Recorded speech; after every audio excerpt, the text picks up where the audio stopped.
antes de decir esto, a mí me gustaría, ¿sabes qué? Pensar en que afortunadamente nacimos en los 50s y esa gran posibilidad de conectarnos con el rock, yo creo que la traes con la sangre, ¿no? Con tu naturaleza, ¿no?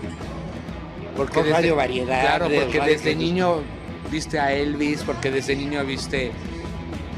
Claro, los Kings. Todo lo que sabemos que ahora está en nuestros corazones y en nuestras almas, ¿no? Y con todo lo demás pagamos Celia Cruz, sí, ¿no? Sí. No es un fenómeno aislado. El rock en México existe porque existe el rock en el mundo. Tiene que ver con una historia de cosas que parte desde la época de la esclavitud. En los años alrededor del 1800, las metrópolis europeas, los países que son muy conocidos porque juegan fútbol o porque son los centros de cultura muy importantes, como Francia, Alemania, Italia, Inglaterra, España, Holanda, Bélgica. Todos esos países son países conquistadores, colonizadores, dominadores, arrogantes, que invadieron muchos lugares del mundo. Cuando los esclavos africanos fueron traídos a este continente, tuvieron hijos, tuvieron nietos y se conformó una población negra que produjo efectos culturales, obra, ¿no? Con los años aparece una forma que no tardó muchos años en ser llamada blues, que tiene que ver con el nombre blues, que blue quiere decir azul, pero en el idioma inglés se asocia con la tristeza, con el dolor. Ahora, no forzosamente la música de blues es una música lenta, triste y melancólica, sino que también puede ser acelerada y emocionante, excitante. Y crece otra corriente que es el gospel, que se llama, ¿no? Que eso se da en la iglesia, a donde los negros es el único lugar donde pueden estar sin que los esté vigilando el amo. Después de varios años no fue tan fácil.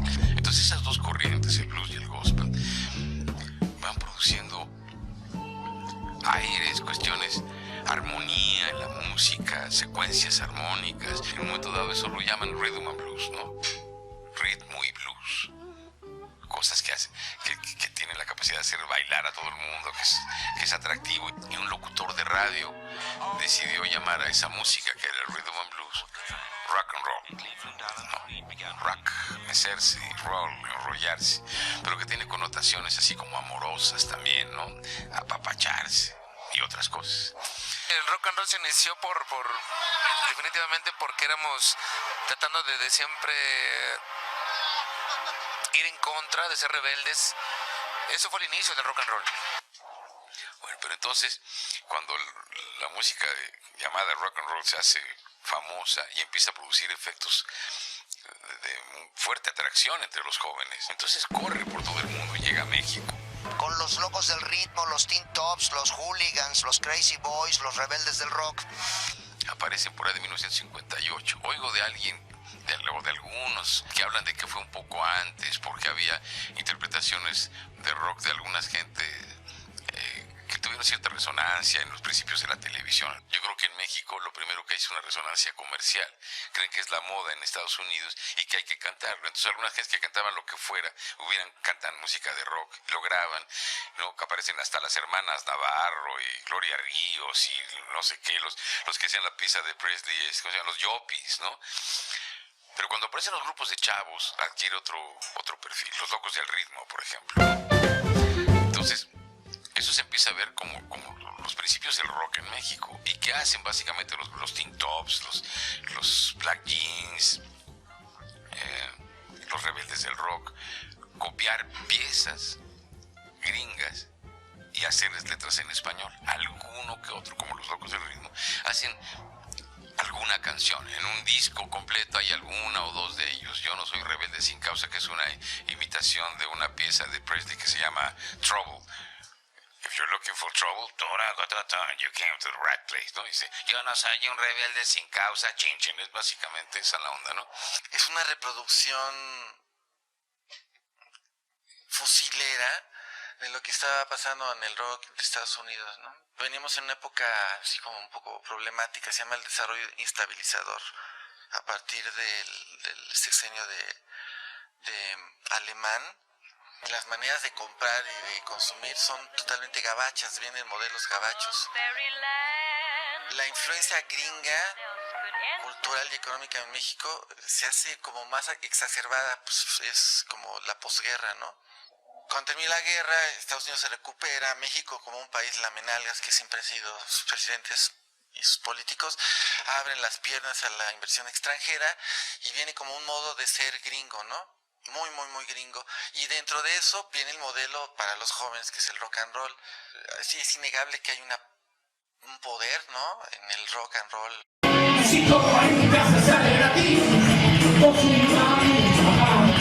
Una energía que no tiene otra música. Esta cosa después terminó una especie de domesticación. Todos los cantantes, ¿no?, así, Julissa, Enrique Guzmán, César Costa, se volvieron como hogareños, ¿no? Que tiene una ruptura en el 67, 66, que termina hasta el 71 con Avándaro. No, entonces vienen, no sé, Javier Batis, vienen bandas del norte como Ritual, los Tutux, que tienen un rollo como más denso, que tenía que ver más con las drogas, con el movimiento hippie que estaba dándose en Estados Unidos, siempre copiando los modelos gabachos o europeos.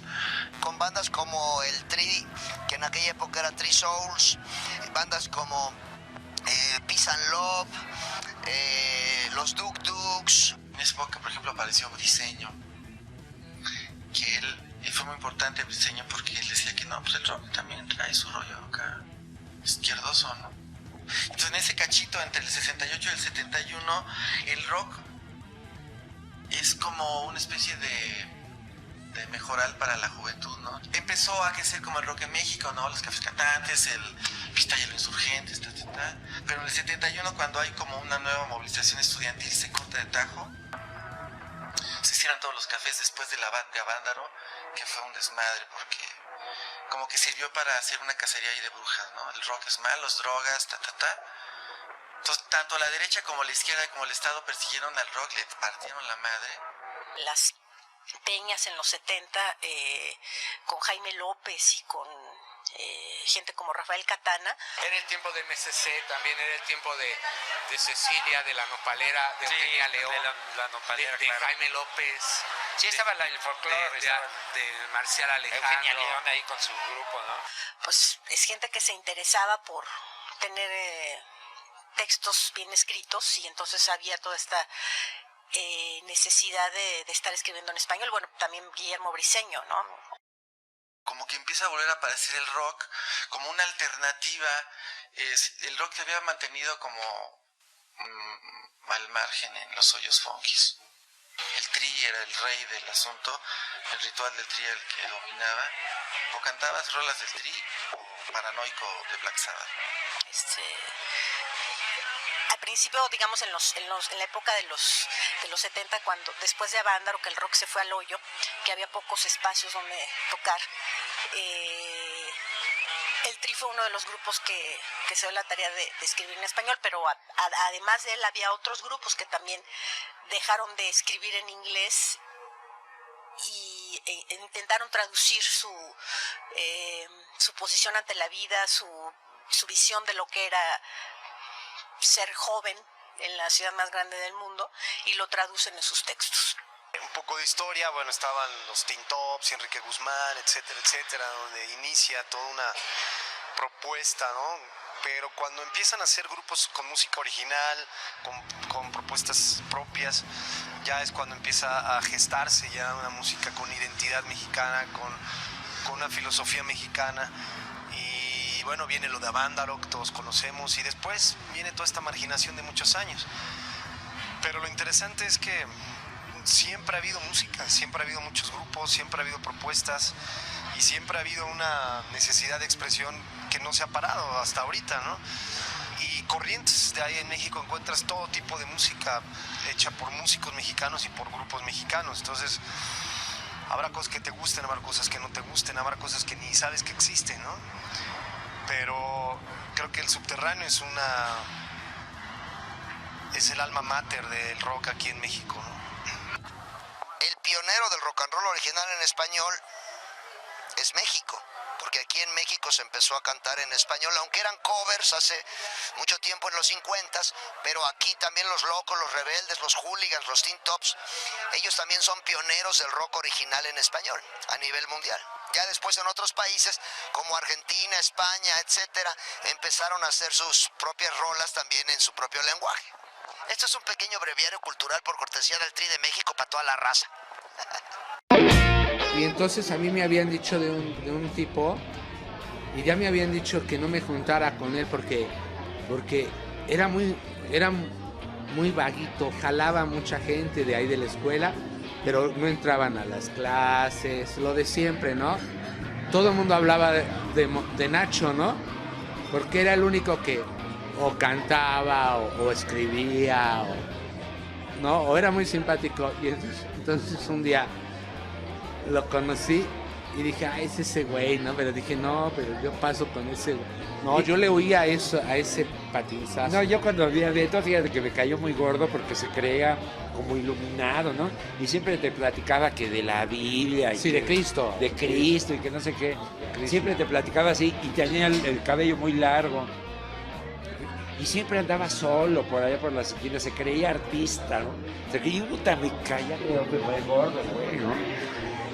Pero no sé por qué después nos fuimos relacionando, ¿no, Batuca? ¿Qué habrá sido, Batuca? Yo sí me di cuenta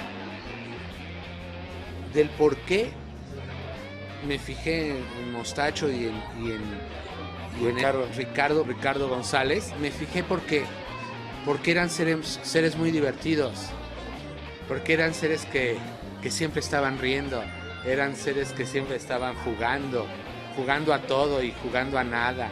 De los 50 alumnos que habíamos, eran de las pocas personas que valían la pena como artistas, o sea, tenían algo que Pero decir. si yo no hacía nada, canal. Por ejemplo, ustedes que eran de artes plásticas podían pintar y podían demostrar su trabajo. Era algo muy interesante porque es un proyecto muy ambicioso que Muy luego bueno. se lo fusiló El claustro de San Juana, ¿no? y También. Televisa, y paralelamente en el mundo, en Nueva York y en muchas ciudades del mundo desarrolladas existe esta educación integral en arte, ¿no? Era muy buena. O sea, era no muy es buena. nuevo, ¿no? Entonces como que era un concepto de formar seres que estuvieran integrando todas las artes, ¿no? Para la educación. Pero es que fíjate que debería de ser esa educación para quien sea. Es una educación básica. Porque yo aprendí a ver danza en la escuela, ¿no? Aprendí a que me gustara la danza, aprendí a que me gustara la ópera, el teatro, ¿no? Antes lo veía y decía, qué padre, pero después fue apasionante. A saber lo que es. Cuando yo estaba en la escuela, entonces yo decía, bueno, yo voy a estudiar, yo voy a aprender aquí, ¿no? Y quería estudiar, quería aprender música. no te dejaban. Y no se podía porque queríamos aprender música y no había piano, ¿no? Y entonces queríamos aprender danza y no había las condiciones para aprender. No había espejos, ni barras, ni nada. barras. Eran casas que rentaba Bellas Artes. Y entonces queríamos aprender teatro y no teníamos ni cortinas para un teatro. Sí, pero me expulsaron luego. Lo expulsaron luego, quería incendiar la escuela junto con otro vago que estuvo en el grupo de Qué Payasos. Una cosa muy espantosa.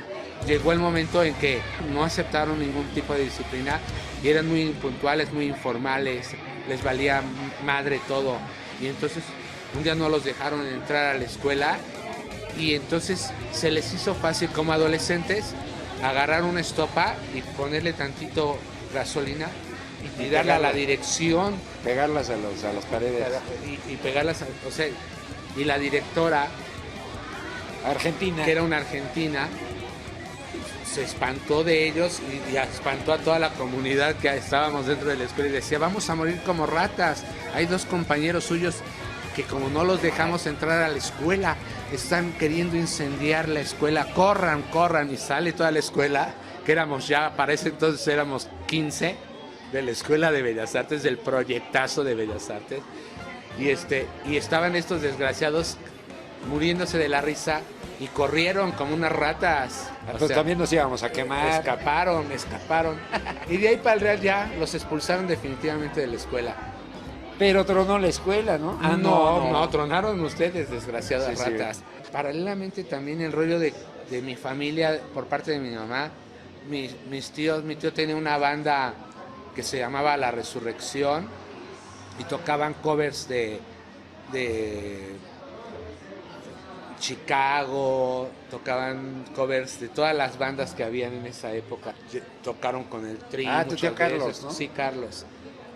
Y entonces pues siempre me gustó ir a los ensayos y estar ahí. Y se dedicó mucho tiempo al disco, ¿no? Estaba en CBS. Y como que me gustaba mucho esa onda, ¿no? Pero yo creo que desde ahí empezó el contacto también. Pues en mi familia todos somos payasos desde la abuela, ¿no? Desde la abuela, el abuelo Teófilo, la abuela Mercedes, ya se murieron, pero siguen haciendo payasadas, yo creo, porque toda la familia era muy artística, traía a todo el mundo una vena, ¿no? Por ahí. El que no bailaba, cantaba, el que no pintaba, actuaba y así. Mi papá tocaba en un trío huasteco con mis tíos. Y entonces cuando llegaban mis tíos a casa a visitar y todo eso, pues se sacaban las guitarras y órale, ¿no? A tocar canciones que del viejo Elpidio y que no sé qué, pues de canciones huastecas, y me encantaban, ¿no? Los falsetes que hacían y todo eso, pues me gustaba mucho. Y mi papá me empezó a enseñar a tocar guitarra, y me pegué, me encantó, me gustó mucho. Y nunca dejé de tocar guitarra. Ahora la toco, pero la toco igual que la tocaba hace 20 años, ¿no? Su hermano mayor recita poesía, inclusive escribe también poesía, pero él no se dedicó a eso. Él es doctor, pero sí tiene inclinaciones artísticas.